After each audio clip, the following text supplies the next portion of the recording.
Hi everyone, in today's video I want to share with you my absolute favorite deck of all time, the Mythical Creatures Tarot.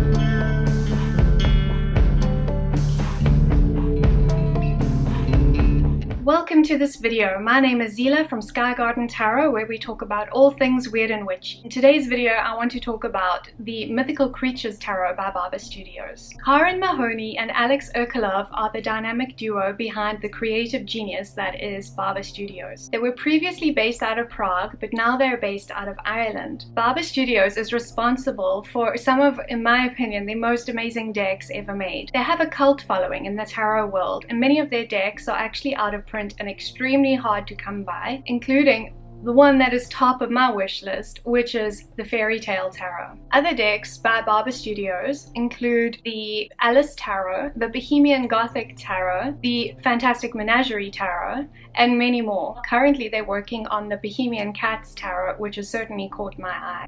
So what I'm going to do in today's video is I'm going to show you some of the cards. I'm going to take you through the Major Arcana, and then I'm going to take you through a few of the other cards. So it's not going to be an entire flip through, but I think from this video you'll be able to get a good impression of this deck and be able to decide for yourself whether you think it is also one of the most amazing decks ever made, as I do. Okay, and now you are back with me in a top-down view so that you can see the cards nicely, and I have with me here the standard tarot size edition, and this one is the limited edition, the large version of the cards. So the illustrations were done in pen and ink by Lena Kozachuk.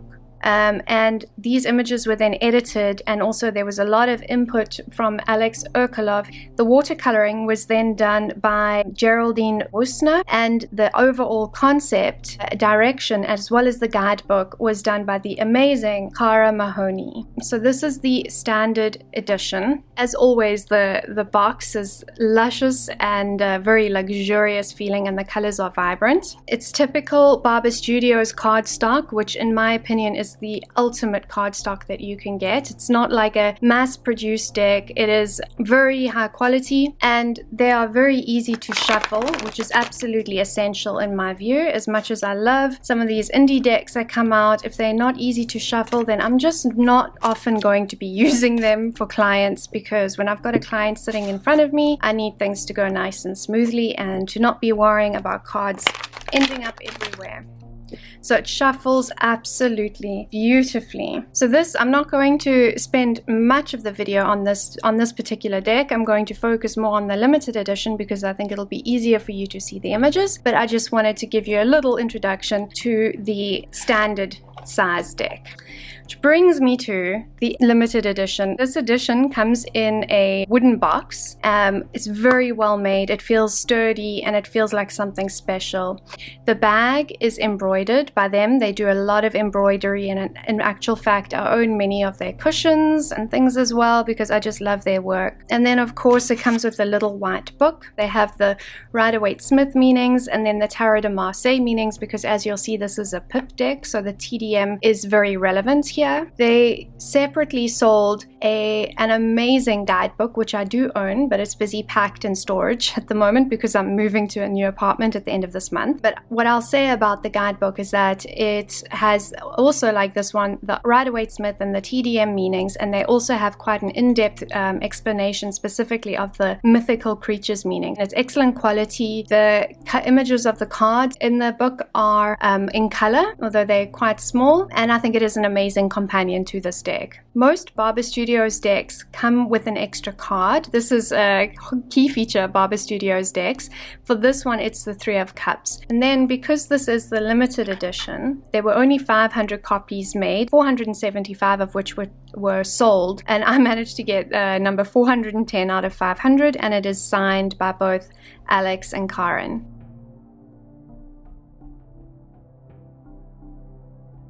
As you can see, the backs are just spectacular. I haven't mentioned this yet, but this deck actually has, it looks like a metallic overlay to the cards, but it's actually an underlay. They did a lot of experimenting in order to create this deck. The end result is just, it's stunning. I'm just going to do a flip through of the Major Arcana. And here we have the Fool. They say the Fool is Amadan Moor or Amadan Dub, pronounced Dove. The Dark Fool, Black Fool or Fairy Fool, a fairy trickster, one of the underworld Cid of Ireland. Beautiful card. As you can see, instead of the usual little white dog that we usually have in tarot, we have the little cat. And he looks like he's going off on a grand adventure, just like the Fool does. The Magician looks very priestly actually, and I think it's very interesting how the sword appears to be levitating here. So we're definitely getting the impression that this Magician has extraordinary power. I love the borders on this deck. I don't know if you can see them properly. They are just beautiful. The High Priestess, she looks like an Egyptian sphinx. She has the head of a human and the body of a lion. They say as well that this was a symbol of royal dignity and represented both wisdom and strength. And we see here also the book. The High Priestess usually has a book of knowledge or some kind of book of mysteries, showing that she has secret knowledge. I get a little bit bored of the Empress depicted as some kind of a mother, but that is how it is with tarot most of the time. But we do get the traditional meaning coming through here. There's abundance, we see the florals, she seems to be a member of the Fae folk. I love the locks of golden hair, so we're seeing again that very motherly energy coming through here. The Emperor is depicted as a minotaur. I like that. I see him as being very strong. I also enjoy his expression here. It's not exactly friendly, so I think there's quite a shadow side to this card. I love the gold in the background. It's just so beautiful. The Hierophant is a centaur. Yeah, this also looks to me like a scroll. The Hierophant is a keeper of wisdom. I definitely see that coming through here. I feel like this is the person I would go to in the magical world to get answers to my questions. I think the Lovers card is just beautiful. Often with the Lovers we're presented with a choice, and I certainly see that coming through here with the choice of land or sea. So there's an energy of dichotomy here and a need to make a decision. Would he join her in the ocean, do you think, or do you think she would join him on land? The Chariot. In the Mythical Creatures, the Chariot is Poseidon, and I think that's a perfect character for the Chariot card. We usually have the two horses or sphinxes or whatever it is, depending on the deck, being pulled in opposite directions. Quite a tumultuous card. It shows a lot of challenges heading your way, but Poseidon, he absolutely looks up to the challenge. Isn't he spectacular? Justice.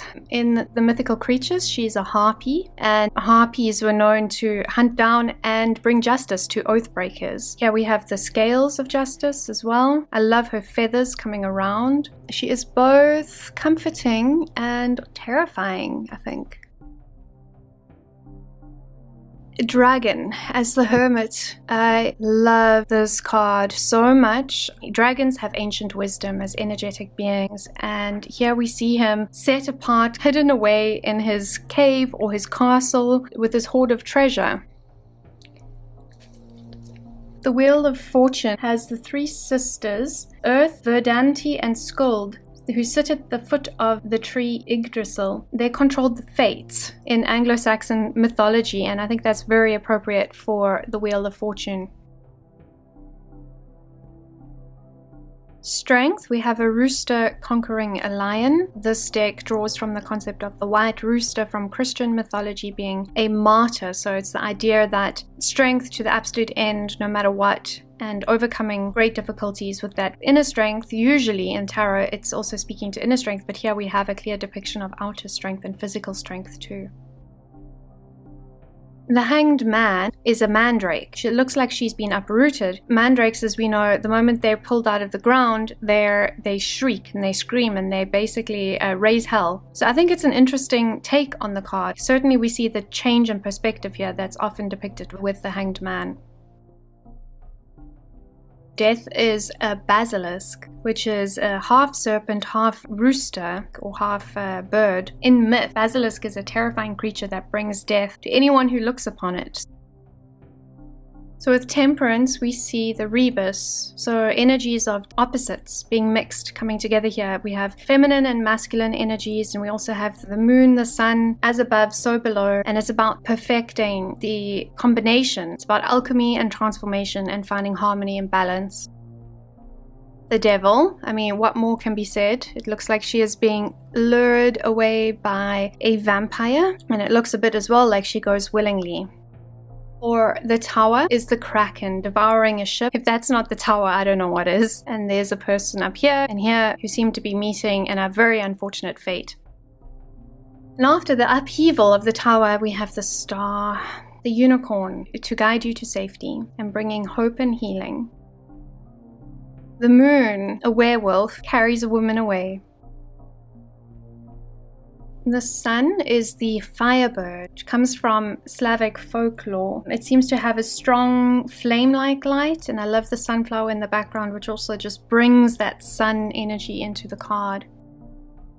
Judgment is a phoenix, and I really like Judgment as a phoenix. I've seen so frequently a phoenix being on the death card because the death card is considered a card of change or transformation, the ending of cycles and new beginnings, and so often the phoenix will end up on that card. But I like it for Judgment because Judgment is about finding your true purpose and about finding your calling and rising to your calling. And who does that if not the phoenix, rising from the ashes, greater and stronger than ever before? And finally, the World card, which in this deck is depicted as an Ouroboros, which I think is absolutely perfect for the World card. Ascension, new beginnings, growth. And I won't take you through all of the court cards, but I just wanted to show you a few here. I pulled out one card of each suit. In the Mythical Creatures Tarot, the court cards also have a scene depicted on them. Here I just pulled a couple of them. So this is the Page of Swords. She seems to be a member of the Fae folk. I think that really captures the energy of the Page of Swords, kind of a bit of a trickster. You would be hard pressed to outwit the Fae. And I just love all the little stars around as well. It's beautiful detail and it really adds to the air quality. And the Knight of Cups, which in this deck is a sea serpent. Now I like this because I think it brings in more of a shadow aspect to the Knight of Cups, where we see the knight coming in, causing a lot of pain and confusion, maybe not being able to regulate one's emotions as well as one should be able to. With the long tongue, it gives me that sense of more of the philanderer than the lover. The Queen of Coins, I mean, she's just beautiful, isn't she? Coins being the suit of the earth. I really get that earthy feeling here. So many roots, very, very strong and fortified. Her roots go down very deeply. She has blossomed and bloomed and come into her own. And then the King of Wands is a Ifrit or Ifrit. They're a type of fiery jinn in Arabian and Persian lore. I see so much fire coming through in this card. They consider to be immensely powerful and can be good or bad according to their natures. So that's it for the courts that I'll show you today. And next up that I thought is quite interesting about Baba Studios decks is that they always come with an extra card. And I see many people choosing which one they prefer, and that's going to be the one that they then add into their deck, and they work with that one. I like to keep both of them in my deck because I think it would be very interesting if both cards were to come up in the same spread. I've never had it happen. I think the chances of it happening are very low. But if it were to happen, I think it would be a very interesting spread to interpret. So please comment below. Let me know what you would do. Would you keep both cards in the deck or would you pick one? I'd be interested to hear from you. The Mythical Creatures Tarot is a pip deck. So that means that the Minor Arcana have, for the 9 of Wands, 9 wands. But that doesn't mean, I always think it's interesting when people say, well, they're not fully illustrated. I mean, of course they're fully illustrated. The card is illustrated from top to bottom. It's immense detail in every single corner, but I don't feel overwhelmed by the detail. I personally absolutely love to work with pip decks, such as the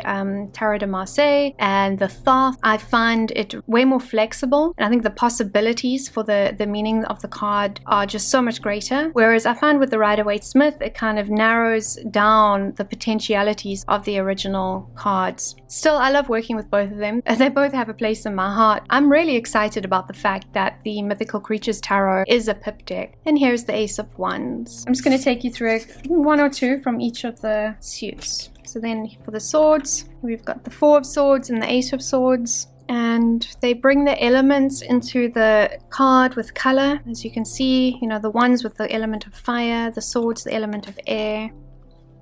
And the cups. So we've got the Nine of Cups, the Four of Cups here. Cups being the element of water. They bring that in with the colors and the creatures around here. So I'm seeing lots of tentacles here in the borders.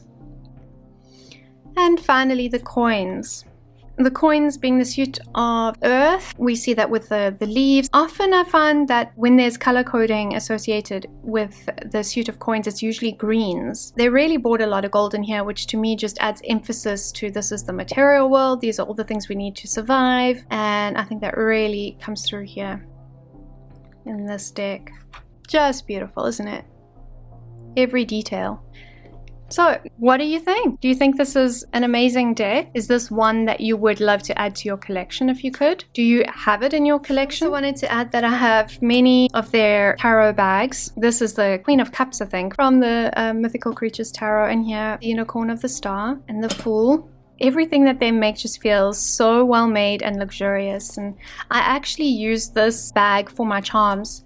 So I do charm casting. I do it in combination with tarot, and this is my working set of charms. This bag was just perfect for it.